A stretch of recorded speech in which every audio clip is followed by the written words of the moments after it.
விஜய் இந்த booth committee கருத்தரங்கம் அதனுடைய 2வது நாள் கோயம்புத்தூரில் நடந்தது. நீங்களாம் பார்த்துருப்பீங்க, பார்க்காதவங்க கூட இருந்திருப்பீங்க. உண்மையிலே சொல்கிறேன், மிகப்பெரிய ஒரு மாஸ் விஜய் கூட்டிட்டாரு. Already mass.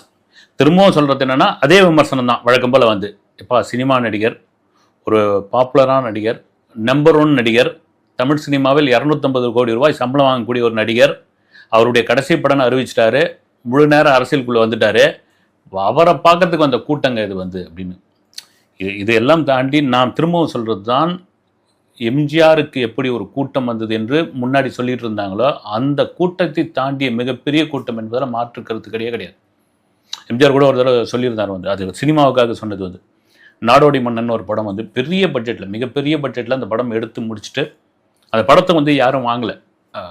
அதாவது ப்ரொடக்ஷன் வேல்யூ, அவ்வளோ பெரிய ப்ரொடக்ஷன் வேல்யூ. சரி, ஓகே, எல்லாருக்கும் பயம் ஒரு பெரிய ரேட் சொல்கிறாங்க அப்படின்னு. அப்போ எம்ஜிஆர் சொன்னதுன்னா, இந்த படம் ஓடினா நான் மன்னன், ஓடல்னா நாடோடி. ஏறக்குறைய விஜயோடைய அந்த இதுதான் இறங்கியாச்சு, அரசியலுக்குள்ள இறங்கியாச்சு, ஒரு கை பார்த்துருவோம் அது என்னதான் நடக்குது அப்படின்னு. முதல் நாள் அந்த பூத் கமிட்டி மாநாட்டுடைய கருத்தரங்கள், அந்த முதல் நாள் கோயம்புத்தூர் ஏர்போர்ட்லேருந்து வந்ததெல்லாம் நம்ம சொல்லியிருந்தோம். அப்படி ஒரு கட்டுக்கடங்காத கூட்டம். அதெல்லாம் கூட சில பேர்லாம் அத்துமீறிலாம் வந்துட்டாங்க, போக்குவரத்துக்கு இடையூறு பண்ணிட்டாங்க, இந்த மாதிரியான விஷயங்கள்லாம் நிறைய வரதான் செய்யும். இதெல்லாம் மீறி நேற்று கிட்டத்தட்ட ரோட் ஷோவோடைய அந்த முன்னோட்டம் கூட நம்ம சொல்லலாம். இந்த 2வது நாள் அந்த முன்னோட்டம் கூட சொல்லலாம். முதல் நாள் பார்த்ததை விட அப்படி ஒரு கட்டுக்கடங்காத கூட்டம் அவர் விஜய் தங்கியிருந்த லீ மெரிடியன் அப்படின்ற நட்சத்திர ஓட்டலிலிருந்து இந்த மீட்டிங், அந்த கருத்தரங்கம் நடக்கிற அந்த அரங்கம் வரைக்கும் பார்த்தீங்கன்னா 18 கிலோமீட்டர்.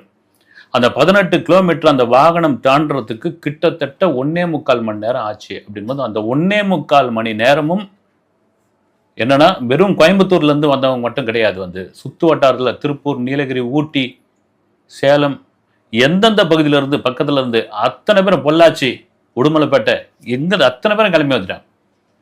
கிளம்பி வந்தது இது எல்லாம் திரும்பவும் சொல்கிறது தான் இது காசு கொடுத்து சேர்த்த கூட்டமே கிடையாது. அது யாராக இருந்தாலும் சரி.